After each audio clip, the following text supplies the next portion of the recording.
नमस्कार. मी सौ सुषमा जंगम. नेहमीप्रमाणे आपल्या भेटीला यावेळी एक नवीन उत्सव घेऊन येत आहे.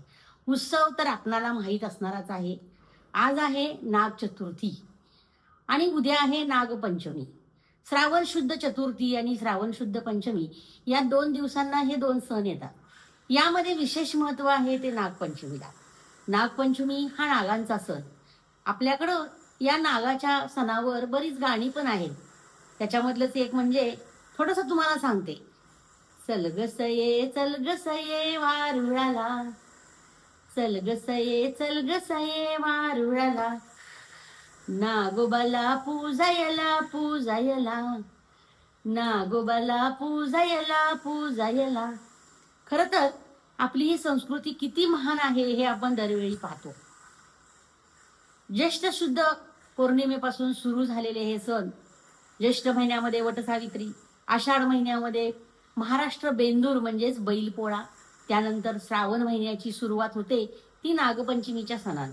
हा जो नागपंचमीचा सण आहे, खरं तर पहा बारकाईनं जर आपण पाहिलं तर मी तुम्हाला पाठीमागच सांगितलं होतं की वृक्ष, प्राणी, पशु, पक्षी यांनाही देव मानणारी आपली ही संस्कृती. आणि अशामध्येच या श्रावण महिन्यात पहिला नंबर लागतो तो म्हणजे नागराजाचा. हा नागराजाचा सण श्रावण महिन्यातच का? कधी आपल्याला प्रश्न पडतो का की हा श्रावण महिन्यात सण का आला? ऋषींनी खूप विचार केलेला आहे आणि हे सण आपल्या या भारतीय संस्कृतीला दिलेले आहेत. बघा, आषाढ महिन्यामध्ये पावसाचा जोर वाढलेला असतो. श्रावण महिन्यामध्ये पाऊस कमी व्हायला लागलेला असतो. ते थांबलेला नसतो. ऊन पावसाचा खेळ सुरू झालेला असतो. आणि हे ऊन पावसाचा खेळ सुरू असताना पाऊस पडतो, त्यानंतर बराच काळ ऊन राहतं, पुन्हा पाऊस पडतो आणि मग अशा स्थितीमध्ये हा नागराजा आपल्या बिळातून बाहेर येतो आणि कुठंतरी आसरा शोधायला लागतो. ह्या आसरा शोधणाऱ्या नागाला मारू नये, त्याचं रक्षण करावं म्हणून हा नागपंचमीचा सण आला. या सणाच्या आदल्या दिवशी नागचतुर्थीचा सण येतो. नागचतुर्थीला भावाचा उपवास केला जातो. बऱ्याच भगिनींनी आज उपवास पण धरला असेल. खरं तर मी तुम्हाला पाठीमागच एकादशीच्या वेळेला सांगितलं होतं उपवास शब्दाचा अर्थ. पूर्वीच्या काळी ज्या भगिनींना भाऊ नसायचा त्या भगिनी एकतर चंद्राला भाऊ मानायच्या किंवा नागाला भाऊ मानायच्या. या नागाला भाऊ मानण्याच्या प्रथेवरून आपल्या महाराष्ट्रामध्ये 3-4 चित्रपट पण या नागपंचमीच्या सणावर निघालेले आहेत. हा जो सण आहे तो नागाला भाऊ मानणं, त्याची पूजा करणं, त्याचं रक्षण करणं, खरं तर नागाविषारी आणि विषारी सापाचं रक्षण करणं, विषारी नागाचं रक्षण करणं म्हणजे स्वतःवर संकट ओढवून घेतल्यासारखंच आहे ना. असं असताना हा सण का दिला? मी तुम्हाला मगाशी सांगितलं त्याप्रमाणे बिळातून हा नाग बाहेर श्रावणात येतो, कारण ऊन पाऊस बाहेर दिसायला लागलेला असतो.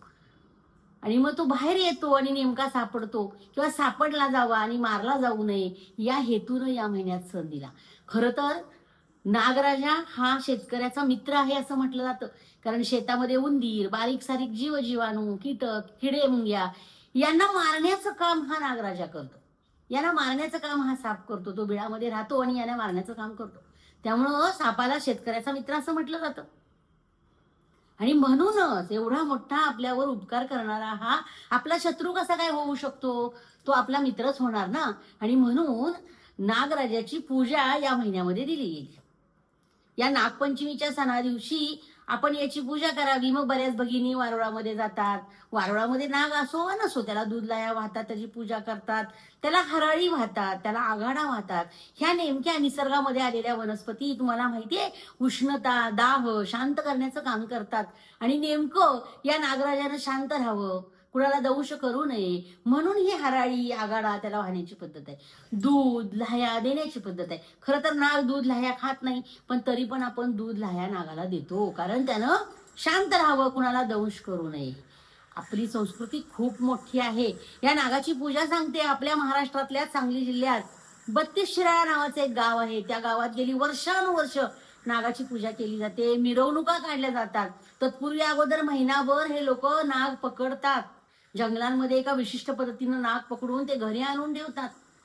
आणि मग नागपंचमीच्या दिवशी सजवलेल्या गाड्यांमधून, सजवलेल्या रथांमधून या नागांची मिरवणूक काढली जाते, त्यांची पूजा केली जाते. हे आपल्याला काय सांगतं?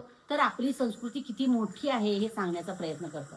म्हणजे अशा या नागाकडून घेण्यासारख्या बऱ्याच गोष्टी आहेत. शेतकऱ्याचा तर तो मित्र आहेच, पण असं म्हणतात की नाग चाफ्याच्या झाडाखाली, चंदनाच्या झाडाखाली, केवड्याच्या झाडाखाली राहतो. म्हणजे नागाला सुगंध आवडतो. सुगंध म्हणजे चांगला विचार. तसंच माणसाकडेही चांगले विचार असतात. ते चांगले विचार माणसालाही आवडावेत आणि त्यानं इतरांपर्यंत ते विचार घेऊन जावेत. हाच हा नागराजाचा सुगंध किंवा नागाला जो सुगंध आवडतो. म्हणजे तो कितीही वाईट असला, त्याच्याकडे विष असलं तरी सुद्धा त्याला सुगंध आवडतो. आणि मग असा आपल्यालाही विचारांचा सुगंध आवडावा आणि तो इतरांपर्यंत आपण न्यावा. हा एक संदेश आपल्याला नाग या सुगंधामधून देतो. दुसरं, नागाजवळ विष असतं. विष म्हटलं की वाईटच, चावलं की दंश केला की त्यानं माणूस मरतोच असं म्हणतात. पण हा नाग वर्षानुवर्ष मिळवलेलं विष सहजासहजी कुणालाही चावून घालवत नाही. नाग एकदाच दंश करतो. खरं तर असं म्हटलं जातं की दुर्जनांमध्ये आणि सापांमध्ये कोण श्रेष्ठ असेल तर साप श्रेष्ठ आहे. कारण साप एकदाच चावतो आणि दुर्जन मात्र वारंवार डंक करत असतात. वारंवार माणसांना दंश करत असतात, वाईट विचारांचे त्रास देत असतात. तसा नाग नाही करत. मग विषासारखी मिळालेली शक्ती सहजासहजी तो वाया घालवत नाही. तसंच त्याच्यावर काही संकट आलं तरच तो ती शक्ती वाया घालवतो. आणि म्हणून आपल्याकडे असणारी जी चांगली शक्ती आहे, नागाच्या दृष्टीने त्याच्याकडे असणारं त्याचं विष ही त्याची चांगली शक्ती आहे. तसं आपल्याकडे असणारी चांगली शक्ती आहे की आपण दुर्बलांना मारण्यासाठी, अशक्तांना मारण्यासाठी घालवू नये. त्यांच्यावर चांगल्या गोष्टींसाठी ती वापरावी. असं म्हणतात की नागाच्या डोक्यामध्ये मणी असतो. विशेषतः दैवी नागांच्या डोक्यावर मणी असतो. त्याला समंतक मणी वगैरे म्हणतात. तो विशिष्ट कामासाठीच उपयोगी आणला जातो. तसं आपल्याकडं पण काही वैशिष्ट्यपूर्णता असेल, आपल्याकडे पण काहीतरी विशिष्ट गुण असतील तर ते चांगल्या कामासाठी उपयोगी आणावेत. हा संदेश आपल्याला नाग या विचारांमधून देतो. आणि असा हा नाग विविध पद्धतीनं आपल्याला सहकार्य करत असतो. आणि म्हणून तो सरळ मार्गाने चालतो. त्याच्या वाटेत कोण आडवं आलं तरच तो त्याला दंश करतो. तो स्वतःचा प्राण वाचवण्याचा प्रयत्न करतो आणि आपण मात्र त्याला घाबरून पळत असतो. त्यामुळे आपण जर सरळ मार्गाने चाललो आणि आपल्याला तो दिसला तर त्याला रस्ता देऊन बाजूने निघून जावं. त्याच्या रस्त्यावर आडवं जाऊ नये, कारण मग आडवं गेलं तर तुम्हाला तो दंश करणारच. आणि म्हणून तो सरळ मार्गाने चालतो. तसं आपल्यालाही सरळ मार्गाने चालता आलं पाहिजे. आणि अशा या नागाला, अशा या सापाला, याच्याबद्दलची कृतज्ञता व्यक्त करण्याचा दिवस नागपंचमी. या दिवशी तुम्हाला माहिती आहे विशेषतः स्त्रियाच पूजा करतात. आपल्याकडे सरासरी सगळ्या पूजा स्त्रियाच करतात. वडाची पूजा स्त्रिया करतात, बैलांची पूजा स्त्रिया करतात. कारण स्त्री ही शक्ती आहे, नारी शक्ती म्हणतो आपण तिला. त्यामुळे ती एक प्रतिकात्मक विचार समाजासमोर ठेवत असते आणि म्हणून पूजा करते. या दिवशी पुरणपोळीचा किंवा नागपंचमीला दिंड केले जातात. पुरणाचेच असतात. नागपंचमीला पुरणाचेच दिंडे बनवले जातात. त्याचा नैवेद्य या दिवशी देवाला दाखवला जातो. देवाऱ्यावर सुद्धा नागांची पूजा केली जाते. आणि आणखीन एक वैशिष्ट्य म्हणजे आपल्या महाराष्ट्रीयन संस्कृतीमध्ये या दिवसापासून स्त्रिया विविध प्रकारचे खेळ खेळायला सुरुवात करत असत. याच दिवशी आम्ही तर आमच्या लहानपणी ना, माझी आई मला झोळणा शिवायची, त्याच्यामध्ये विविध प्रकारचे पदार्थ घालायचे या ऋतूमध्ये लागणारे, आणि ते सगळे घेऊन जायचं आणि खेळायला जायचं मंदिरांमध्ये वगैरे. आणि आजच्या दिवसापासून खेळायला सुरुवात केलेल्या स्त्रिया गौरीपर्यंत खेळतात.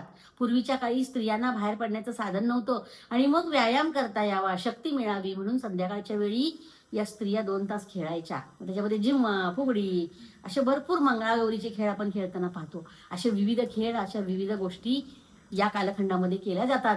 असा हा नागपंचमीचा सण आपल्याला ऊर्जा देण्याचं काम करतो. नागापासून हे विविध प्रकारचे गुण आपण स्वीकारले पाहिजेत. या दिवशी त्याची पूजा केली पाहिजे. त्याचं रक्षण करण्याचा संकल्प या नागपंचमीच्या दिवशी केला पाहिजे. कारण या पृथ्वीतलावरल्या प्राण्यांची, पशुपक्ष्यांची संख्या कमी होत चाललेली आहे. तो आपला रक्षण करत आहे असं समजून त्याला नमस्कार करावा, ही आपली भारतीय संस्कृती सांगते.